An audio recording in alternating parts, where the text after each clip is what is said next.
రాష్ట్రంలో ఆధ్యాత్మిక క్షేత్రాలకు వెళ్ళాలనుకునేటటువంటి వాళ్ళ సంఖ్య ఎక్కువగానే ఉంటుంది. చక్కటి సదుపాయం ఉంటే ఖచ్చితంగా వెళ్తుంటారు.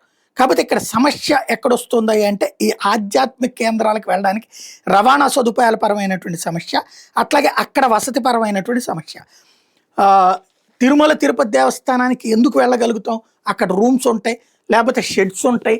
దర్శనానికి కానీ తిండికి కానీ ప్రాబ్లం లేదు. రోడ్డు మీద పడుకున్నా అక్కడ ప్రాబ్లం ఉండదు.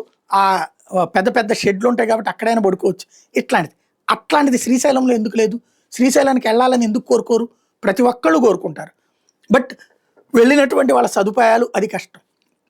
ఇప్పుడు చంద్రబాబు గారు మాకు కొంత అడవివ్వండి, ఇన్ని హెక్టార్లు అడవివ్వండి, ఆ అడవిస్తే మేము దాంట్లో డెవలప్ చేసుకుంటామని చెప్పి కేంద్రాన్ని అడుగుతారట. రేపు మోడీ వస్తే అడుగుతారట. ఇవాళ సమీక్షిస్తున్నారట. ఆ శ్రీశైలం మల్లన్నే వాస్తవంగా ఎన్నోసార్లు అనుకున్నాం. శ్రీశైలం దగ్గరికి వెళ్ళాక ఆ దర్శనానికి ఇన్ టైంలో అయ్యేటటువంటి పరిస్థితి లేకపోతే వెనక్కి వచ్చేసినటువంటి సందర్భాలు ఉన్నాయి. గుళ్ళోకి వెళ్ళాలంటే టైం కుదరలేదు, అవకాశం కుదరలేదు.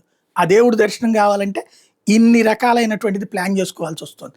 ఇప్పుడు ఆ శ్రీశైలం మల్లన్నకి సంబంధించి ఆ నరేంద్ర మోడీని అక్కడికి పిలవడం ద్వారా, నరేంద్ర మోడీ ఆ స్వామివారి దర్శనం చేసుకోవడానికి రావడం ద్వారా ఇప్పుడు ప్రభుత్వానికి అటు పవన్ కళ్యాణ్కి ఇటు చంద్రబాబుకి ఇద్దరు కూడా అక్కడ ఏదో చెయ్యాలన్న ఆలోచన వచ్చింది. ఆలోచన ఆ భగవంతుడి దయ వల్ల సక్సెస్ అయ్యి అక్కడ ఉండటానికి చక్కటి వసతులు ఏర్పాటు చేసి ఇప్పుడు ఉన్నటువంటి ప్రైవేట్ వాటిట్లో వేధించుకునే సరైనటువంటి సదుపాయాలు లేవని చెప్తున్నారు. అదే సందర్భంలో గుడి ఇప్పుడు కొండపైన తిరుమల కొండపైన ప్రైవేట్గా అన్ని ప్రభుత్వాన్ని అట్లాగా అక్కడ ఏర్పాటు చేయగలిగి అక్కడ అన్నదానం ఆ తరహాలో 24 గంటల పొద్దు నుండి రాత్రి దాకా జరిగితే కనుక అద్భుతమైన అవకాశాలు లభిస్తాయి. అనేక మంది అక్కడికి వెళ్ళి ఉండటానికి కూడా సిద్ధపడతారు. అందులో అటవీ ప్రాంతం ఎక్కువ ఉంది కాబట్టి అడవి కూడా చూడటానికి ఇష్టపడతారు. ఆ దిశగా అడుగులు వేయగలిగితే బాగుంటుంది.